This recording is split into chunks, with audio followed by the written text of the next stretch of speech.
సర్వస్వమైన దేవునికి స్తుతి మహిమ ఘనత ప్రభావము ఆయనకే ఆరోపిస్తున్నాను. నజరేయుడైన యేసయ్య అతి పరిశుద్ధ నామం పేరిట ప్రతి వారికి కూడా శుభాలు తెలియజేస్తున్నాను, శుభాభివందనాలు తెలియపరుస్తున్నాను.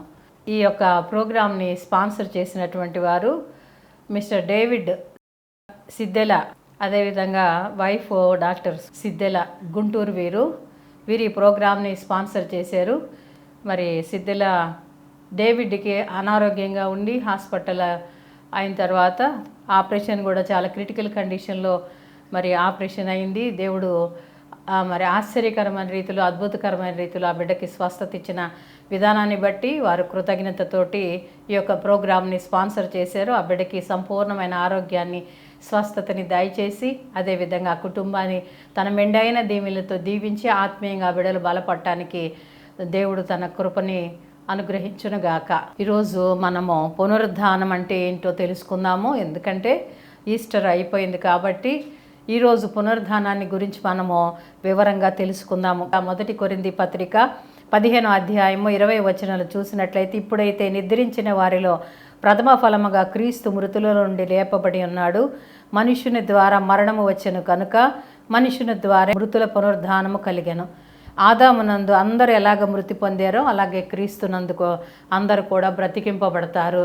కాబట్టి ఇక్కడ చూస్తే మరి ఈ యొక్క పునరుద్ధానము అని అంటే మనం చూసినట్లయితే యాయేరు కుమార్తె చనిపోయినప్పుడు ఆ యాయేరు కుమార్తెని యేసు ప్రభు వారు మరి ఆ చనిపోయిన ఆ బిడ్డని మరి బ్రతికించినట్లు మనం చూస్తున్నాం. అదేవిధంగా నాయను అనేటువంటి విధవరాలి కుమారుడు చనిపోయినప్పుడు మరి దేవుడు ఆ బిడ్డను కూడా బ్రతికించినట్లు చూస్తున్నాము.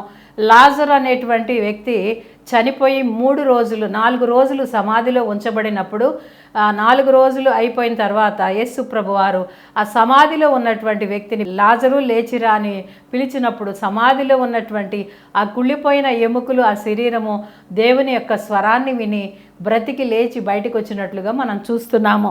కాబట్టి చనిపోయినటువంటి వారు అందరూ కూడా ఇక్కడ బ్రతికారు. కాబట్టి వీరిది ఇది పునరుజ్జీవము కింద మనం చూస్తున్నాం. పునరుద్ధానము కాదు, ఇది పునరుజ్జీవము. అంటే మళ్ళీ తిరిగి జీవాన్ని దేవుడు ప్రసాదించినట్లుగా మనం చూస్తున్నాము. కాబట్టి ఇక్కడ చూస్తే వీరు మళ్ళీ తిరిగి చనిపోవడానికి అవకాశం ఉన్నది. అయితే ఇక్కడ మనం చూసినట్లయితే ప్రసంగి గ్రంథము 12వ అధ్యాయం 7వ వచనంలో చూస్తే, మన్నైన వెనకటి వలె మరలా భూమికి చేరుతుంది, ఆత్మ దానిని దయచేసిన దేవుని యొద్దకు మరలా పోవును. కాబట్టి మనము మన్నై ఉన్న మన్ను నుండి తీయబడ్డాము కాబట్టి మనము తిరిగి మన్నైపోవలసినటువంటి వారమే. ఈ లోకం ఒక యాత్ర, ఏదో ఒక రోజు ఈ లోకము యాత్రని ప్రతి వారు ముగించాల్సినటువంటి వారమై ఉన్నాము. కాబట్టి మనము మన్నై ఉన్నాం కాబట్టి మన్నుగా తిరిగి మన్నులోకి మనం చేరవలసినటువంటి వారమై ఉన్నాం. కానీ ఆత్మ దేవుడు పెట్టిన దీపము కాబట్టి ఆత్మ దేవుడు దయచేశాడు కాబట్టి అది దేవుని దగ్గరికి మరలా పోతుంది. ఇక్కడ మనం చూస్తే మరణం నుండి వారు లేపబడ్డారు, కానీ ఇది పునరుద్ధానం కాదు, పునరుజ్జీవంగా మనం చెప్పుకుంటున్నాము. అయితే యేసు ప్రభుల వారు దేహము సమాధిలో ఉంచబడింది 3 రోజులు.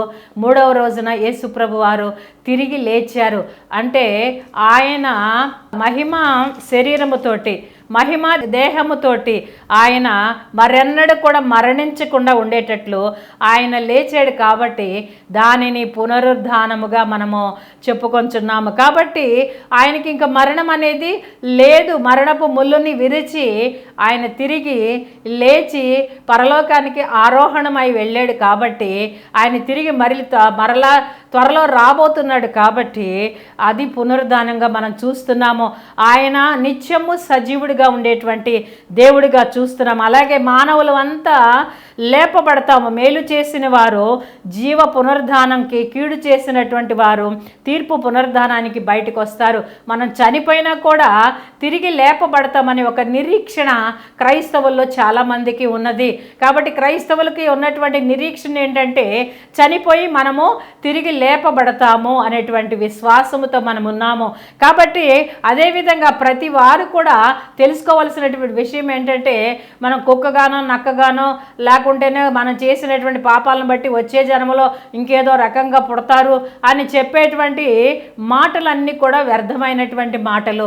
కానీ మనము తిరిగి మళ్ళీ లేపబడతాము. ఎలాగ లేపబడతామంటే, మనం ఎప్పుడైతే మేలు చేస్తామో, ఈ లోకంలో దేవుని చిత్తానుసారంగా మనం జీవించి, దేవుని చిత్త ప్రకారంగా మనం నడిచి, ఆయన యందు విశ్వాసము కలిగి మనం జీవిస్తామో, అప్పుడు తిరిగి మనము జీవ పునరుద్ధానానికి మనం లేపబడి జీవ పునరుద్ధానాలు అంటే నిత్య రాజ్యములో వారసులుగా ఉంటాము. కీడు చేసినటువంటి వారు తీర్పు పునరుద్ధానానికి వెళ్ళి నరకాగ్నిలోకి వెళ్ళబడతారు, కాబట్టి నెట్టబడతారు.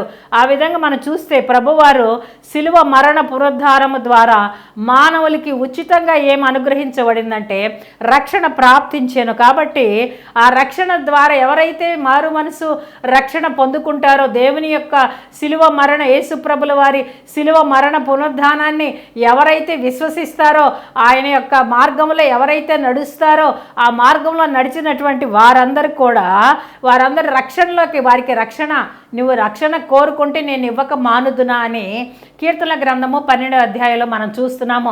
మనం రక్షణని కోరుకోవాలి. మనం అనేకమైన దేవుని దగ్గర కోరుతున్నాము. ఏంటంటే మనకి నాకు ఇల్లు కావాలని, ఆస్తులు కావాలని, బిడ్డలు ఉన్నతమైన ఉద్యోగాలు కావాలని, మంచి సంబంధాలు రావాలని, ఇలాగ అనేక రకాలైనటువంటి మంచి అధికారంలోకి వెళ్ళాలని, ఇలాగ ఆస్తులు, అంతస్తులు, అన్ని మణులు, మాణిక్యాలు, ధనధాన్యాలు, అధికారము సమస్తాన్ని దేవుని నుంచి అడుగుతున్నాము. అడిగిన వాటికన్నా, ఊహించిన వాటికన్నా అత్యధికమైన మేలులతో దేవుడు మనల్ని నింపుతూనే ఉన్నాడు.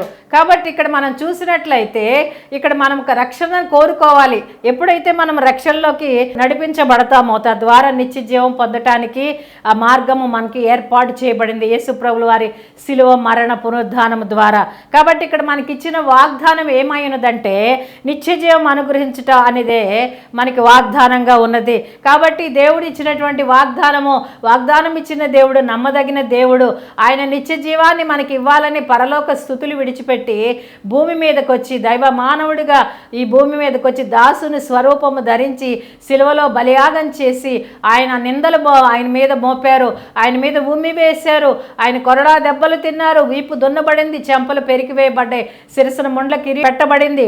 అయినప్పటికీ కూడా ఆయన నోరు విప్పలేదు. విధేయతతోటి ఆయన ఆ యొక్క మరణాన్ని భరించి, తండ్రి వీరేమి చేస్తున్నారు వీరెరుగురని వారి తండ్రిని ప్రార్థించి క్షమించమని ప్రార్థించినటువంటి గొప్ప దేవుడు.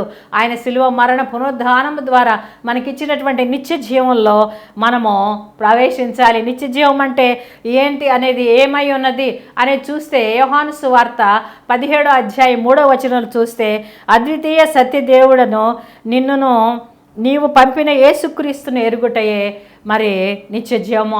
తండ్రిని ఎరగాలి, అంతేకాకుండా తండ్రి పంపినటువంటి కుమారుడిగా యేసు ప్రభు వారిని ఎరగాలి. ఆయన ఎవరైతే తెలుసుకొని విశ్వసిస్తారో అప్పుడు మనము నిత్య జీవాన్ని పొందుకుంటాము. ఇక్కడ మనం చూసినట్లయితే యేసు ప్రభు వారిని సమాధిలో ఉంచబడ్డారు. దానిని పునరుద్ధానపు తోటగా మనం పిలుస్తున్నాము.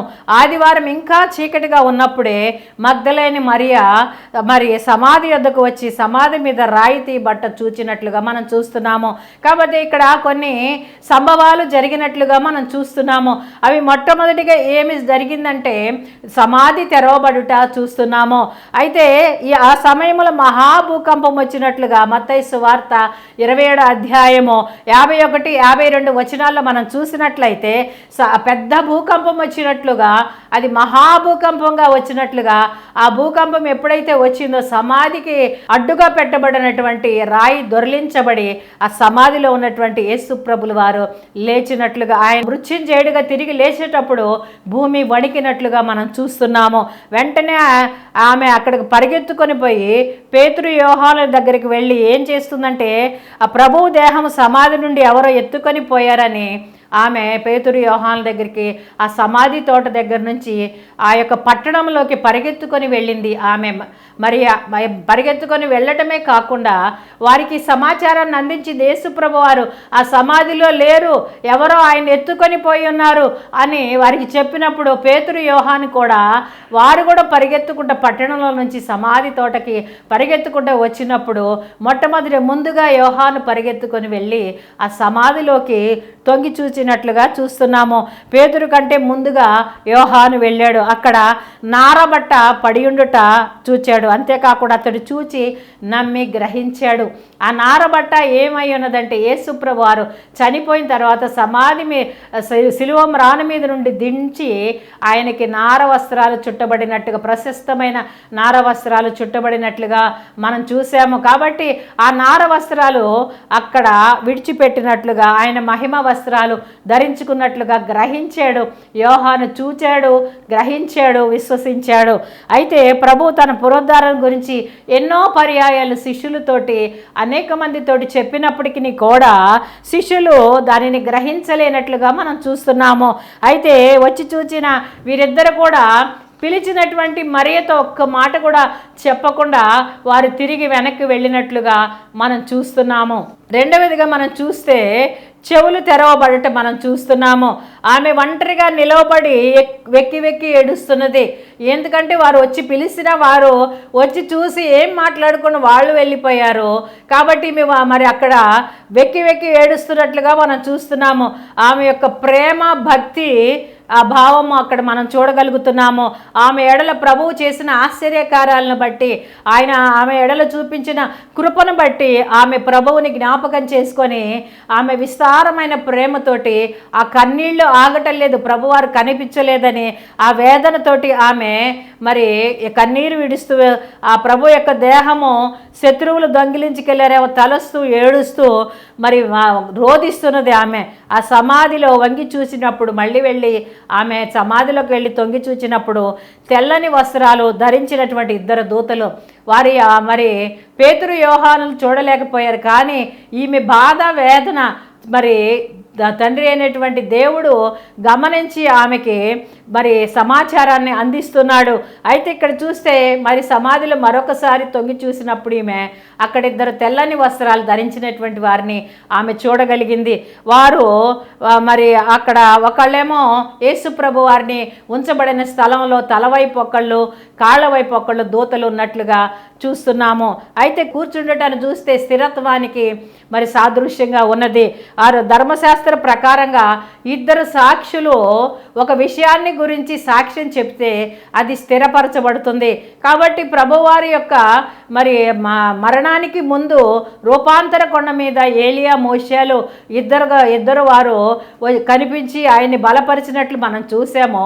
అదేవిధంగా ప్రభువారి మరణ పునరుద్ధానాన్ని తెలియపరచడానికి ఇక్కడ ఇద్దరు దేవదూతలు ఒకరు కాళ్ళ వైపు మరొకళ్ళు తల వైపు కూర్చొని స్థిరత్వాన్ని చూడగలుగుతున్నాము.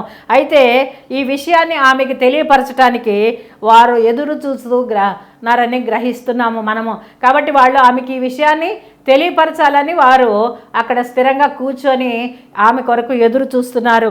వారు ఏమని మాట్లాడుతున్నారంటే ఆమెతోటి, అమ్మా ఎందుకు ఏడ్చుచున్నావని ఆమెను అడిగారు. ఎందుకు ఏడుస్తున్నావమ్మా, నువ్వు ఎందుకు రోధిస్తున్నావు, దేని కొరకు నువ్వు ఏడుస్తున్నావు అని అడిగితే, నా ప్రభువుని ఎవరో ఎత్తుకొని పోయారు, ఆయన ఎక్కడ ఉంచారో తెలియదని చెప్పినప్పుడు ప్రభువారు తిరిగి లేచి సజీవుడిగా ఉన్నాడని ఆమె ఇంకా గ్రహించలేకపోయింది.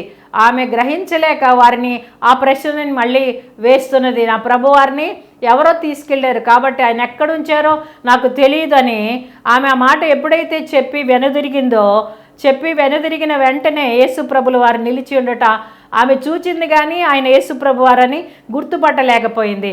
అప్పుడు ప్రభు, అమ్మ ఎందుకు ఏడ్చుచున్నావో, ఎవరిని వెతుకుచున్నావని ఆమెను అడిగాను. కాబట్టి వారు చెప్పిన సమాచార ప్రకారంగా యేసుప్రభు వారు లేచారు. ఆయన గలిలియా ప్రాంతానికి మళ్ళీ వెళ్ళినట్లుగా వారు చెప్పారు. కానీ ఆమె మరి తిరిగినప్పుడు యేసుప్రభు వారు నిలిచి ఉండటం కూడా గమనించలేకపోయింది. అంటే ఆమె దుఃఖంలో కన్ను నిండా నీళ్లు ఉండటం వల్ల ఆ మసకబారిన కళ్ళతోటి చూచినప్పుడు యేసుప్రభు వారు నీ గుర్తించలేకపోయింది. ఎవరో మనిషి నిలబడ్డాడని గ్రహించగలిగింది కానీ యేసుప్రభు వారని ఆమె గుర్తించలేకపోయింది. అయితే అక్కడ ప్రభువు ఏమంటున్నాడంటే, అమ్మా ఎందుకు ఏడ్చుచున్నావు, ఎవరిని వెతుకుచున్నావు అని ఆమెను అడిగినప్పుడు ఆమెని ఎవరిని వెతుకుతున్నదో ప్రభువుకు తెలుసు. కానీ ఆమె ఎందుకు నువ్వు వెతుకుతున్నావు, ఎవరిని వెతుకుతున్నావు అని అడుగుతున్నారు. ప్రభువారు వారి నుండి మన నుండి సమాధానం కొరకు ఆయన ఎదురు చూస్తున్నాడు. అదేవిధంగా ఆదామును చూసినట్లయితే ఆదాము చెట్టు చాటున దాగి ఉన్నాడని ప్రభువారికి తెలుసు. కానీ ప్రభువారు ఏంటంటే ఆదాము నువ్వు ఎక్కడున్నావు అని ఆదామును అడిగినట్లుగా మనం చూస్తున్నాము. కాబట్టి ఆదాము దాగి ఉన్నాడు చెట్టు చాటునని ఎరిగిన ప్రభు ఆదాము నువ్వు ఎక్కడున్నావు అని అడిగిన విధంగా ఇక్కడ కూడా అమ్మ నువ్వు దేనిని వెతుకుచున్నావు అని అడగటం మనం చూస్తున్నాము. కాబట్టి ఇక్కడ ఆమె ఎవరిని ఎదుగుతుందో తెలిసినటువంటి దేవుడు మరి ఆమెను తోటమాలి అని ఆమె అనుకుంటుంది. కానీ ఆయన తోటమాలి కాదని ఆయన స్వరాన్ని బట్టి ఆమె యేసు ప్రభువారే అని తలంచింది. ఆయన రక్షకుడు. మనం కూడా ప్రభువారు మనల్ని కూడా పిలుస్తారు. కానీ మనము ఒక్కొక్కసారి ఆయన యొక్క స్వరాన్ని వినలేనటువంటి పరిస్థితుల్లో మనం ఉన్నట్లుగా మనము ఉన్నటువంటి వారమై ఉన్నాము. ప్రభువారి స్వరాన్ని వినలేము. ఆయన మనల్ని పిలిచినా కూడా వినలేనటువంటి గ్రహించలేనటువంటి మనసు మనం కలిగి ఉన్నాము. అందుకని ఇక్కడ చూస్తే మానవులకు అతి సమీపంగా ఉన్నప్పటికీ కూడా రక్షణ మనం గుర్తించలేకపోవటము ఆత్మీయ గురుడితనంగా మనం చూస్తున్నాము. కాబట్టి ఆత్మీయ గురుడితనం ఉండటం వల్ల ప్రభు యొక్క స్వరం వినలేము. ప్రభు మన పక్కన నిలబడి ఆయన మనతో మాట్లాడుతున్నా కూడా గ్రహించలేనటువంటి స్థితిలో మానవులు ఉన్నట్లుగా చూస్తున్నాము. యేసు మరియా అని పిలిచినప్పుడు ఆ స్వరం యేసుదే అని ఆమె ఆయనను రబ్బూని అని పిలిచింది. కాబట్టి ఆయనని రబ్బూని అని ఎప్పుడైతే అంటే హెబ్రీ భాషలో పిలిచిందంటే బోధకుడా అని అర్థము. బోధకుడా అని ఆమె పిలవడాన్ని మనం చూస్తున్నాము.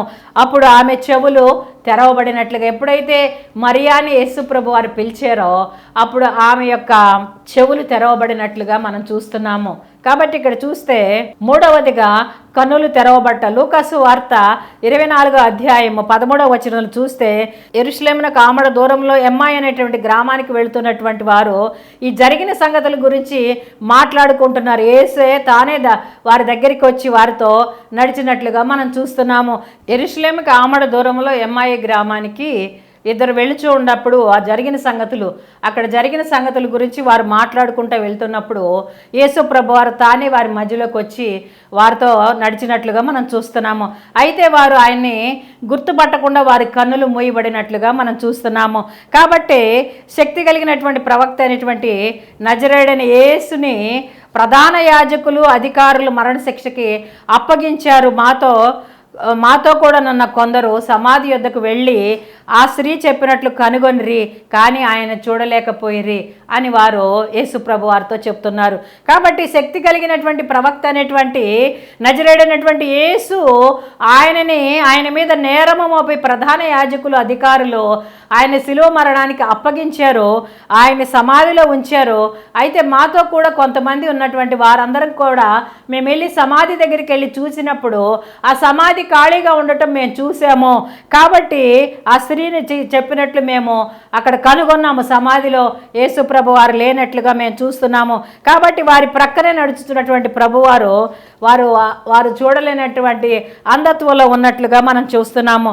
అయితే ఇక్కడ చూస్తే కృపాయుగంలో ప్రభు మనకి సమీపంగా ఉన్నా కూడా కనుగొనలేనటువంటి వారు ఎంతోమంది లోకంలో ప్రక్కనున్న వారి తప్పులను మనం చూస్తూ ఉంటాం. కానీ అక్కడ మరి యేసు ప్రభు వారు మనలో ఉన్నటువంటి వాటిని మనం పరిశీలించుకోము. అంతేకాకుండా వారి ప్రక్కనే నడుచుతున్నా కూడా ప్రభువును చూడలేనటువంటి అంధత్వంలో వారు ఉన్నారు. కృపాయుగంలో ప్రభు మనకు సమీపంగా ఉన్నా కూడా కనుగొనలేనటువంటి వారు ఎందరో ఉన్నారు. లోకంలో ప్రక్కనున్న వారి తప్పులు కనుగొనడానికి ప్రయాసపడుతున్నారు. కానీ తన తప్పులు తెలుసుకొని వాటిని సరి చేసుకోవాలనేటువంటి విషయంలో ఎవరికి కూడా అవగాహన ఎవరు కూడా మరి ఆత్మ పరిశీలన చేసుకోవటం లేదు. తమ తప్పులు తెలుసుకొని వాటిని ఒప్పుకొని దేవుని సన్నిధిలో మరి దేవుని యొక్క మార్గంలో నడవాలని ఆలోచించట్లేదు. కానీ ఇక్కడ ప్రయాసపడుతున్నారు మరి వీరి గురించి తెలుసుకోవాలని. కాబట్టి ఇక్కడ చూస్తే యేసుప్రభు వారు వారి ప్రక్కనే ఉన్నా కూడా వారికి అంధత్వముతో వాళ్ళు ఉన్నట్లుగా మనం చూస్తున్నాము. అయితే ఇక్కడ దేవుని ముఖ దర్శనము చేసుకోవటానికి, నీ నేత్రాలు తెరవబట్టడానికి దేవుని సన్నిధిని మనం ఆశ్రయించాలి. దేవుని ముఖ దర్శనం చేసుకోవాలి. ఎందుకంటే ఆయన ప్రక్కనున్నా కూడా కనుగొనలేనటువంటి పరిస్థితుల్లో వాళ్ళు ఉన్నారు. మరి అమ్మాయి గ్రామానికి వెళుచున్నటువంటి వారు ప్రభువారు మాట్లాడుతున్నారు, వారితో సంభాషిస్తున్నారు, వారి పక్కనే నడుస్తున్నారు, కానీ ఆయనని కనుగొనలేనటువంటి పరిస్థితుల్లో ఉన్నట్లుగా చూస్తున్నాము. వారి నేత్రాలు తెరవబడటానికి మనం ఎప్పుడు కూడా దేవుని ముఖ దర్శనం చేసుకోవాలంటే మన నేత్రాలు తెరవబడటానికి దేవుని సన్నిధిలో ప్రార్థించాలి. అయితే ఇక్కడ వీళ్ళ కన్నులు తెరవబడటానికి ముందుగా మనం చూసినట్లయితే లేఖనములు తెరవబట్ట చూస్తున్నాం. 4వదిగా, అందుకు ప్రభువారు అవివేకులారా, ప్రవక్తలు చెప్పిన మాటలన్నీ నమ్మని మందమతులారా అని ప్రభువారు వారిని సంబోధిస్తున్నారు. అయితే క్రీస్తులాగా శ్రమపడి తన మహిమలో ప్రవేశించుట అగత్యము కాదా అని చెప్పి లేఖన వచనాల భావాలు మోషే దగ్గర నుంచి సమస్త ప్రవక్తల యొక్క భావములు వారికి తెలిపాయి. కాబట్టి అప్పుడు వారి హృదయాలు వారిలో మండుచున్నాయి.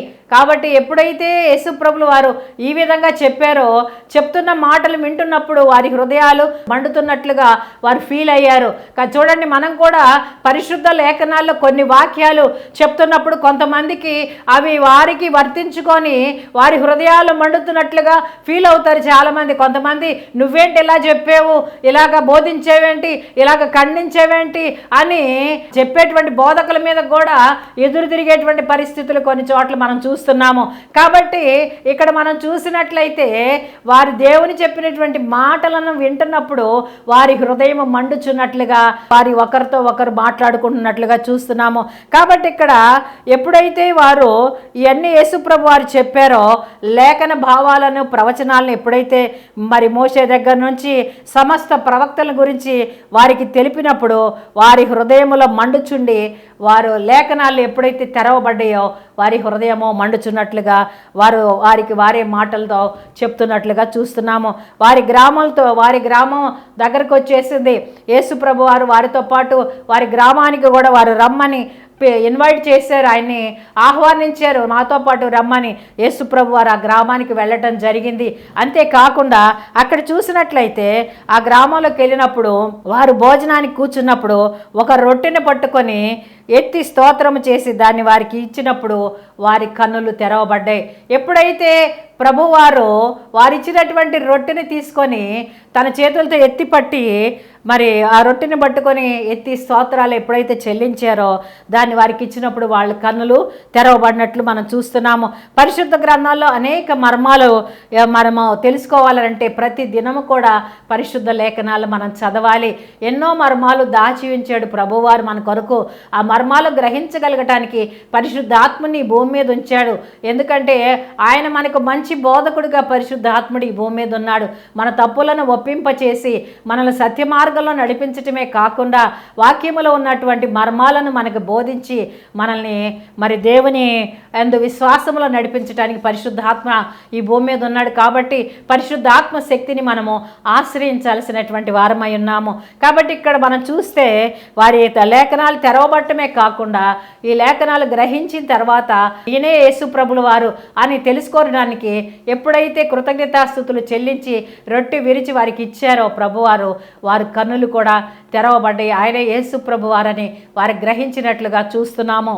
5వదిగా చూస్తే మనసు తెరవబట్ట. లూకాసు వార్త 24వ అధ్యాయము 45-46 వచనాలు చూసినట్లయితే ఈ అమ్మాయి గ్రామంలో వారి కన్నులు ఎప్పుడైతే తెరవబడ్డాయో వారు యెరూషలేముకు తిరిగి వెళ్ళి త్రోవలో ఈ జరిగినటువంటి సంగతులన్నీ కూడా రొట్టె విరచటం వల్ల తమకెలాగో తెలియపరచబడ్డాయో అవన్నీ కూడా ప్రభువారి శిష్యులకి తెలియపరిచినట్లుగా మనం చూస్తున్నాం పరిశుద్ధ గ్రంథాల్లో. వారు అలాగా శిష్యులతో మాట్లాడుతూ ఉన్నప్పుడే యేసుప్రభు వారు వారి మధ్యకు వచ్చి మీకు సమాధానము కలుగును గాక అని వారితో చెప్పినట్లు చూస్తున్నాము. ఎప్పుడైతే మరి యేసుప్రభు వారు వారి మధ్యకు వచ్చారో మరి ఆ సమాధానం కలుగును గాక అని ఎప్పుడైతే ప్రకటించారో అప్పుడు వారు భూతమని భయపడ్డారు. ఎందుకంటే మరి చనిపోయి యేసుప్రభు వారు సమాధిలో లేరు కదా, ఆయన ఎక్కడికి వెళ్ళారో అర్థం కావటం లేదు. వారు ఇంకా గ్రహించలేని స్థితిలో ఉన్నారు.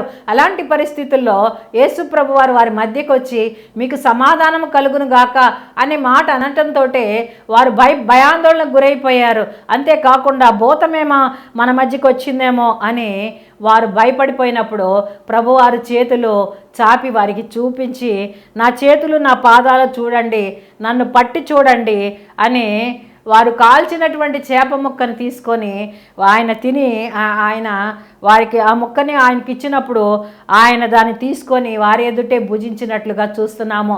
కాబట్టి ఆయన భుజించటం కూడా వారు గ్రహించారు, ఇది భూతము కాదు, ఈయన యేసుప్రభుల వారే, కాబట్టి నా చేతిలో గాయాలు చూడండి, కాలిలో అయిన గాయాలు చూడండి. అంతేకాకుండా మీరు కాల్చినటువంటి చేప ముక్కని తీసుకొని ఆ ముక్కని కూడా ఆయన తీసుకొని భుజించినట్లుగా మనం చూస్తున్నాం. అప్పుడు వారు లేఖనాలు గ్రహించటానికి వారి మనస్సు తెరవబడినట్లుగా చూస్తున్నాము. ఎప్పుడైతే చేప మొక్కని ఆయన భుజించిన తర్వాత ఆ తర్వాత వారు లేఖనాలను గ్రహించినట్లుగా వారి మనస్సు తెరవబడింది. మనం అనవసరమైన వాటి కొరకు మన మనస్సును పెట్టి దేవుని యొక్క వాక్యం వైపు, దేవుని యొక్క మరి ఆయన యొక్క ముఖ దర్శనం చేసుకోవటం వైపు మన దృష్టిని ఉంచకపోవటం వల్ల మనం అన్ని కూడా అనవసరమైన వ్యర్థమైన వాటి కొరకు మన మనస్సు త్రిప్పబడినప్పుడు మనం ఎలాగవుతామంటే, వ్యర్థమైన వాటి కొరకు సమయాన్ని హెచ్చించి దేవునికి సమయం ఇవ్వక, మరి దేవుని యొక్క మాటలు వినక, దేవుని యొక్క మాటలు గ్రహించలేక, ఆయన యొక్క ఆశ్చర్య కార్యాలు, అద్భుత కార్యాలు గ్రహించలేని స్థితిలో మనం ఉంటాము. కాబట్టి మనం ఎప్పుడు కూడా మన మనస్సుని దేవుని యందు నిలకడ ఉంచి వాక్యాన్ని శ్రద్ధగా చదివినప్పుడు దేవుడు మనతో ఏం మాట్లాడుతున్నాడో మనం గ్రహించగలము. ప్రతి దినము మనకి నూతనంగా ఆయన, అందుకనే దావీదు మహారాజు ఏమంటాడంటే, మరి దేవుని సహాయాన్ని కోరుకొని స్థిరమైన మనస్సును, శుద్ధ హృదయాన్ని నాకు దయచేయమని దేవుని సన్నిధిలో ప్రార్థిస్తున్నాడు. అదేవిధంగా మనం కూడా స్థిరమైన మనసును, శుద్ధ హృదయాన్ని మనకు అనుగ్రహించమని దేవుణ్ణి ప్రార్థించాల్సినటువంటి వారమై ఉన్నాము. అతి ప్రార్థన దేవుని సన్నిధిలో ఎప్పుడైతే చేస్తామో, ప్రతి దినము విడవక ఎప్పుడైతే చేస్తామో, దేవుడు మనకు కూడా మనస్సు తెరిచి, లేఖనాలు తెరిచి, మనం గ్రహించే కన్నులు తెరవబడి మనం దేవుని యొక్క ముఖ దర్శనాన్ని చేసుకోగలిగినటువంటి బాధ్యత మనం పొందుకోగలుగుతాము. ఆఖరిగా మనం చూసినట్లయితే 6వది నోరు తెరవబడుట. 8 దినాలైన తరువాత శిష్యులు గది లోపల ఉంచబడినప్పుడు వారితో తోమా ఉన్నాడు. అంతకుముందు యేసుప్రభు వారి దగ్గరికి వచ్చి మీకు సమాధానం కలుగును గాక అన్నప్పుడు తోమా అనేటువంటి శిష్యుడు అక్కడ లేరు. 10 మంది శిష్యులు మాత్రమే ఉన్నారు అక్కడ. అయితే ఆ 10 మంది శిష్యుల మీద దేవుడు పరిశుద్ధాత్మని ఊదినట్లుగా కూడా చూస్తున్నాము. ఈ 11వ శిష్యుడు అప్పుడు లేడు.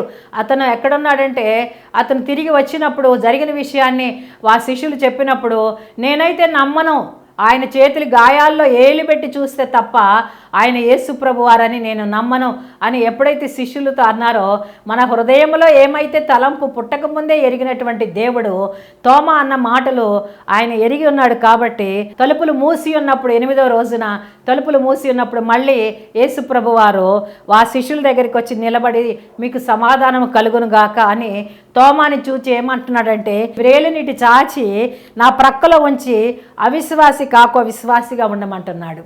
కాబట్టి నువ్వు వేలు పెట్టి చూస్తానన్నావు, కాబట్టి వచ్చి నా చేతుల్లో వేలు పెట్టి చూసి అవిశ్వాసిగా ఉండొద్దు, నువ్వు విశ్వాసిగా మాత్రమే ఉండాలని చెప్తున్నాడు. యెహోవా దేవుడని భావించి అందుకు తోమా ఏమన్నాడు, నా ప్రభువా నా దేవా అన్నాడు.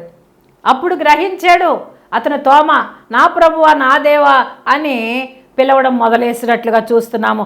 చూచి నమ్మిన వాని కంటే చూడక నమ్మిన వాడే ధన్యులని దేవుని యందు విశ్వాసము కలిగి ఉన్నవారు ఆయన నీతిమంతులుగా తీర్చబడతారు. కాబట్టి చూసి నమ్మిన వారికన్నా చూడక నమ్మిన వారే ధన్యులు అని దేవుడు ఇక్కడ చెప్పినట్లు, యేసు ప్రభు వారు చెప్పినట్లుగా చూస్తున్నాము. అయితే ఎప్పుడైతే మనము దేవుని యందు విశ్వాసం కలిగి ఉంటామో అట్టి వారు నీతిమంతులుగా తీర్చబడతారు అనే విషయాన్ని మనం చూడగలుగుతున్నాము. మనం ఎప్పుడు కూడా అవిశ్వాసముతో మనం ఉండకూడదు. దేవుని సన్నిధిని ఆశ్రయించేటప్పుడు మనం ఖచ్చితంగా పొందుతామని విశ్వసించినప్పుడు అది ఖచ్చితంగా పొందుతాము. మనం రక్షణ పొందుతాము. మన కుటుంబం బిడ్డలు అందరూ కూడా రక్షణ పొందాలి. ఈ లోకంలో మనం ఎంత సంపాదించుకున్నా అవన్నీ ఇక్కడ విడిచిపెట్టి వెళ్ళవలసినటువంటి వారమే.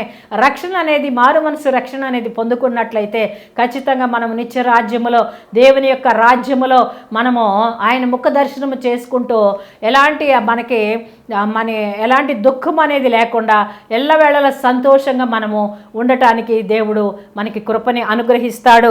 కాబట్టి మనము ఆయన యొక్క శిలువ మరణ పునరుద్ధానమందు విశ్వాసం ఉంచే వారమిగా మనం ఉండాల్సినటువంటి వారమై ఉన్నాము. 7వదిగా చూస్తే ఆకాశము తెరవబట. అపోస్తుల కార్యము 1వ అధ్యాయము 10వ వచనం 11వ వచనం చూసినట్లయితే ప్రభువారు మృత్యుంజయుడిగా తిరిగి లేచి సమాధి నుంచి లేచిన తర్వాత 40 రోజుల పాటు అందరికీ తన యొక్క మహిమ శరీరాన్ని కనపరుచుకుంటూ ఆయన మరి 40 రోజున ఒలీవ కొండ మీద ఆరోహణమై పరలోకానికి, ఆయన పరలోకం నుండి దిగి వచ్చాడు కాబట్టి తిరిగి పరలోకానికి ఆరోహణమై వెళ్ళుచున్నట్లుగా చూస్తున్నాము.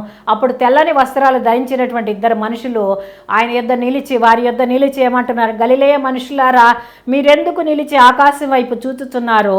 మీ యొద్ద నుండి పరలోకమును చేర్చుకొనిబడిన ఈ యేసే ఏ రీతిగా పరలోకమునకు వెళ్ళుట మీరు చూచితిరో అదే రీతిగా ఆయన తిరిగి వచ్చునని వారితో చెప్పారు.